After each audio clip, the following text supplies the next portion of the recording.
In one of my previous videos, I discussed about how to do authentication and authorization in microservices.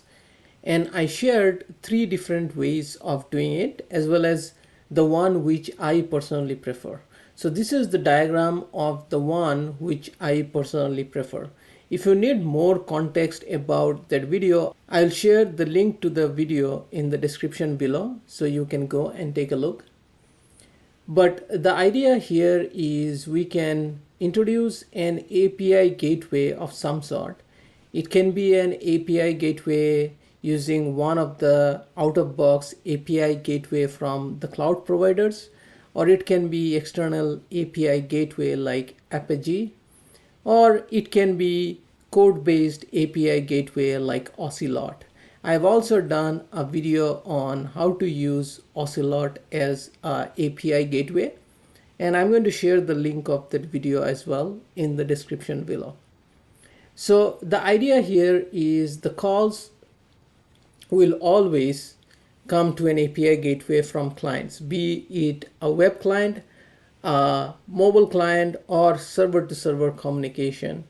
The calls to API will come through an API gateway. And API gateway will be responsible for authentication. For the authentication, it can use an authentication service. And after the user is authenticated, the user context is going to be added to the request header, and then it will be passed along to the microservices, where the microservices can extract the user context from the header and then use it to call again the auth service to identify the authorization if needed. And that can be done through authorization middleware using a reusable NuGet package, which can be used by every single service. Now, this is a practical way of doing it. You might prefer something else, but this is what I personally use. After I did that video, I received a couple of questions around how do we do authentication and authorization between the microservices themselves. And today in this video, I'm going to cover how can we do authentication and authorization between microservices. And I'm going to share the mechanism that I personally use in day-to-day. And here I'm going to also talk about not just HTTP based microservices, but also reactive microservices, meaning the microservices which attach to a queue or a Kafka and does run on the background. So next, I'm going to show how we are going to achieve this. So what we can do is we can keep the API gateway as a public facing service which can be accessed from internet, and then every single services which are essentially the microservices, they can be in a private network, meaning from the external internet you cannot directly access those services. The only way to access those services is through the API gateway. Now, given that API gateway is also inside your network or inside your VPC, the API gateway can access the microservices. You can open up the port only to your public network, whereas you can stop it from rest of the internet. So the API gateway can still talk to the auth service for authentication purposes. And then now in the authentication also, there are two parts of authentication, right? First part is actually generating a JWT token based on an API key or based on an user ID password. Those endpoints also will come through API gateway and then can access the auth service.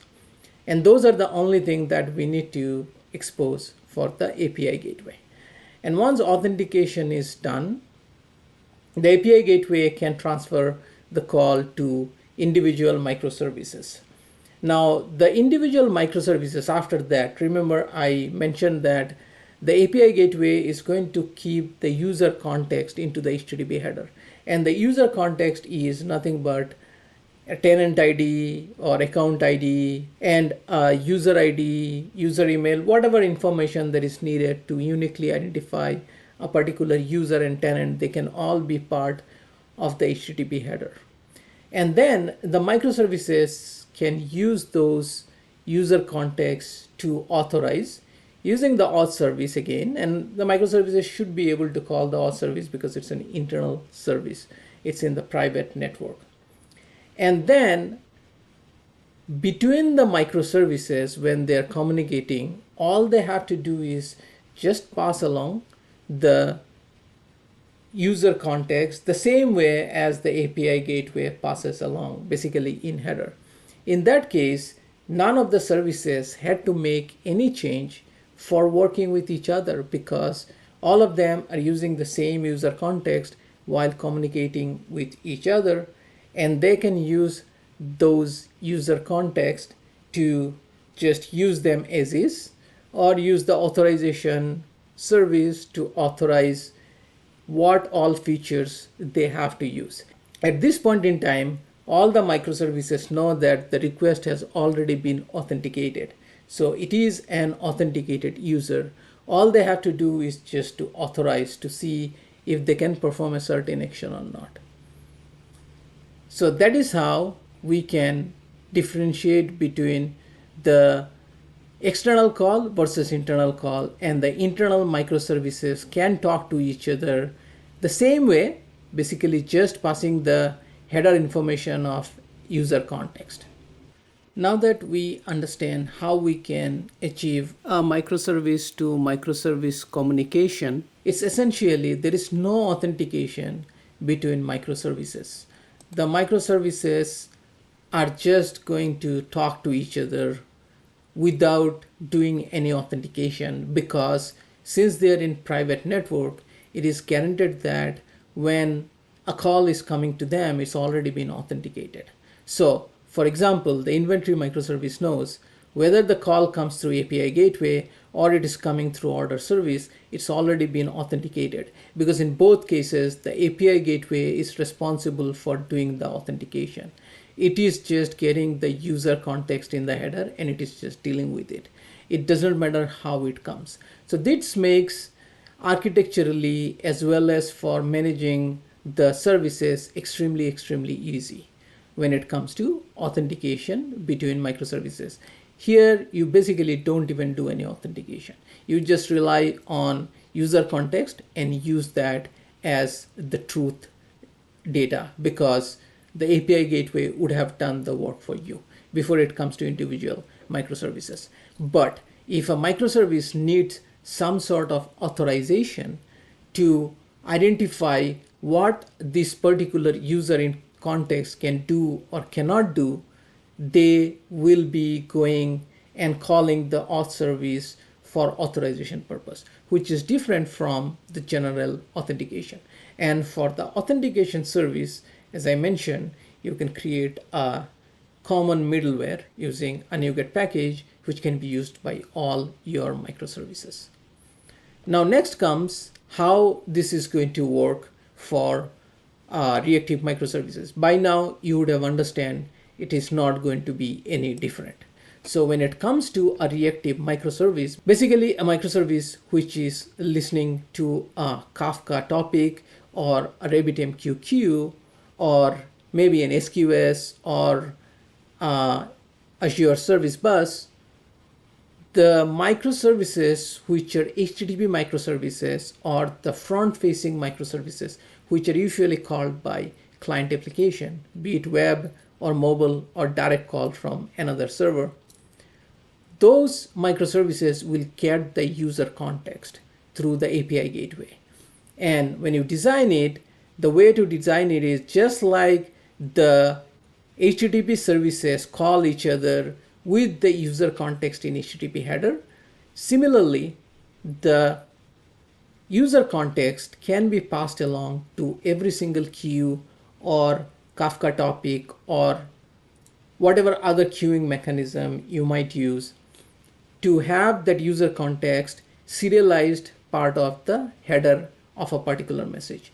Now, some of the queuing provider like RabbitMQ provides a way to pass it in header, you can do that, or you can put it part of the message. The message itself can have a header and body, and the header can contain the user context, whereas body contains the actual message.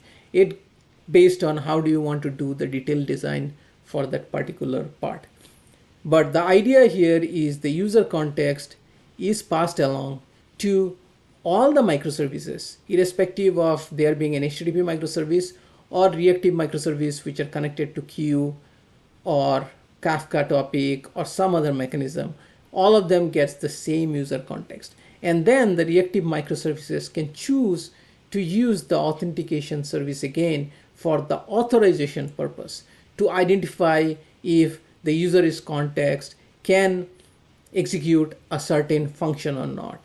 But beyond that, it would behave the same as any other microservices. So this is the pattern which I personally use, and I find this pattern to be extremely easy and simple to use because there is way too less complexities in how everybody talks to each other.